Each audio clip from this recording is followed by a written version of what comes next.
નમસ્કાર. આંગણવાડી કેન્દ્રોમાં ફરજ બજાવતા આંગણવાડી કાર્યકર બહેનો, આંગણવાડી તેડાગર બહેનો, સ્વાગત છે આપ સૌનું આપણી આ યુટ્યુબ ચેનલ ન્યૂઝ વિથ ભાવેશમાં.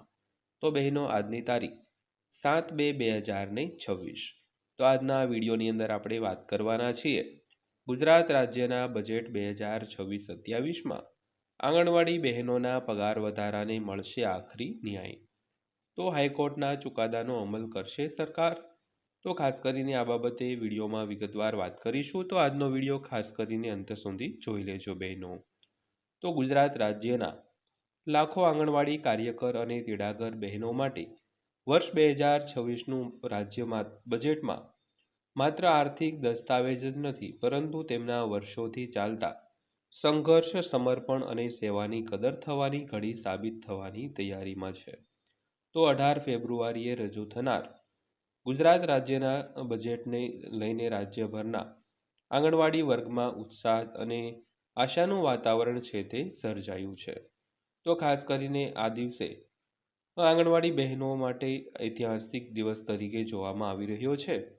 તો ગુજરાત રાજ્યની હાઈકોર્ટની ડિવિઝન બેન્ચના મહત્વના ચુકાદા અને તેમના અનુસંધાને રાજ્ય સરકાર દ્વારા લેવાઈ તેવી નીતિગત કાર્યવાહીથી આંગણવાડી કાર્યકર બહેનોને 24,800 અને તેડાગર બહેનોને 20,300 માનદ વેતન જાહેર થવાની પ્રબળ શક્યતાઓ દેખાઈ રહી છે બહેનો. તો ત્યારબાદ વાત કરીએ તો આંગણવાડી બહેનોની જે કાર્ય ભૂમિકા છે તેના વિશે. તો 0 થી 6 વર્ષના બાળકો માટે પોષણ અને પૂર્વ પ્રાથમિક શિક્ષણ, તેમજ ગર્ભવતી અને સ્તનપાન કરાવતી માતાઓની દેખરેખ, તેમજ સરકારી રસીકરણ અભિયાન, તેમજ સરકારી આરોગ્ય યોજનાઓનો પ્રચાર અને આધારશિલા અને ECCE અભ્યાસક્રમનું અમલીકરણ, તેમજ સર્વે, ગણતરી અને વિવિધ વહીવટી કામગીરી. તો આટલી બધી જવાબદારીઓ હોવા છતાં લાંબા સમયથી તેમને માનદ વેતનના નામે ઓછું વેતન આપવામાં આવતું હતું, જે ન તો તેમના પરિશ્રમને અનુરૂપ હતું અને ન તો મોંઘવારીના સમયગાળામાં પૂરતું. તો બહેનો, ખાસ કરીને આટલી બધી કામગીરી કરતા હોવા છતાં તેમને એક નાનું એવું એક મામૂલી વેતન છે તે ચૂકવવામાં આવે છે.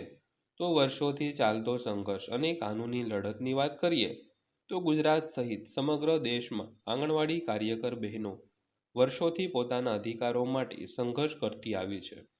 તો કર્મચારી કે સેવિકાનો પ્રશ્ન લાંબા સમયથી ચર્ચામાં રહ્યો છે.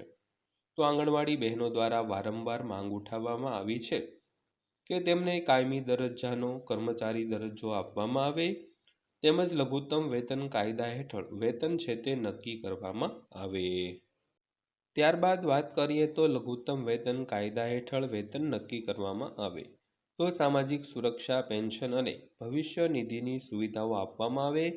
તેમજ આ સંદર્ભમાં ગુજરાત હાઈકોર્ટના કેસ દાખલ કરવામાં આવ્યા, જેમાં અંતે ડિવિઝન બેન્ચ દ્વારા મહત્વપૂર્ણ ચુકાદો આપવામાં આવ્યો.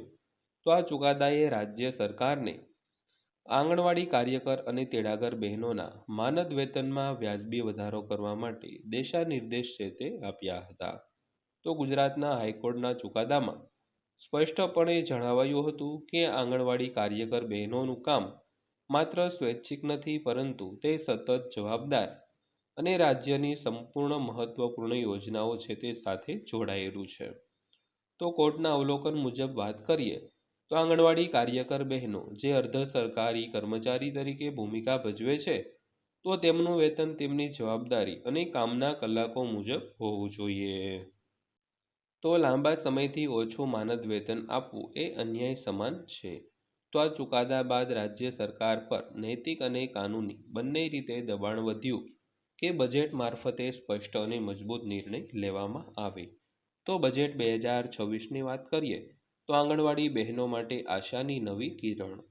તો ગુજરાત રાજ્યનું સરકારનું બજેટ 2026 અનેક દૃષ્ટિકોણે મહત્વપૂર્ણ ગણાઈ રહ્યું છે. તો ખાસ કરીને મહિલા કલ્યાણ, બાળ વિકાસ અને સામાજિક સુરક્ષા ક્ષેત્રે મોટા પગલાં લેવાની શક્યતાઓ વ્યક્ત કરવામાં આવી છે. ત્યારબાદ વાત કરીએ તો સૌથી પહેલાં વર્ષો બાદ મોટો વધારો. તો છેલ્લા ઘણા વર્ષોથી માનદ વેતનમાં માત્ર નામમાત્રનો વધારો થતો હતો. તો આ વધારો તેમના કરતાં અનેક ગણો મોટો હશે. તો ખાસ કરીને જે હાઈકોર્ટના ચુકાદા બાદ જે પગાર વધારો થશે તે એક મોટો એવો વધારો હશે. તો ત્યારબાદ વાત કરીએ ન્યાયિક ચુકાદા પછીનો અમલ. તો હાઈકોર્ટના ચુકાદા બાદ રાજ્ય સરકાર દ્વારા લેવાયેલો આ નિર્ણય કાનૂની દ્રષ્ટિએ પણ વધુ મજબૂત દેખાઈ રહ્યો છે. ત્યારબાદ વાત કરીએ તો મહિલા સશક્તિકરણ તરફ એક મોટું પગલું.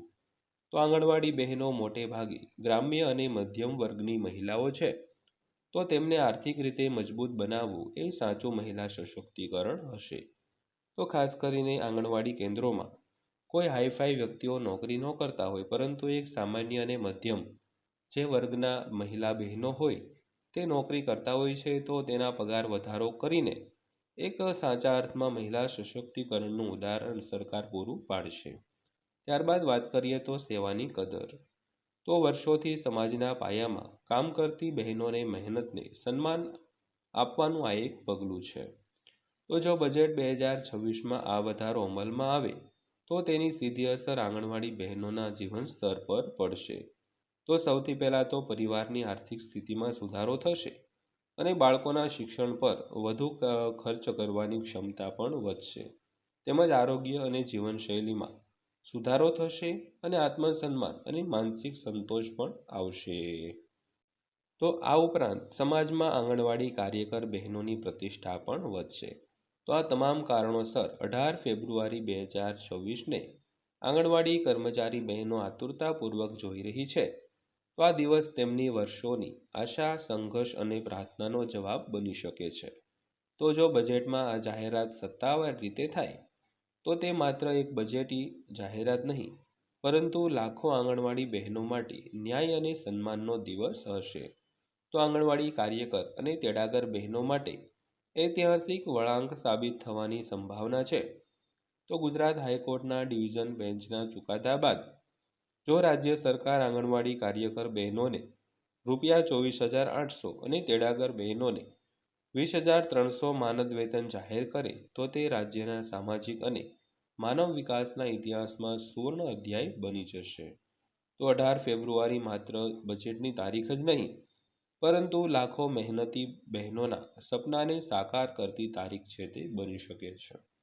તો બહેનો આ હતી આજની માહિતી પસંદ આવી હોય, વિડીયો સારો લાગ્યો હોય તો વિડીયોને લાઇક કરજો અને આવી જ માહિતીઓ માટે આપણી આ ચેનલ સબસ્ક્રાઈબ કરી લેજો બહેનો.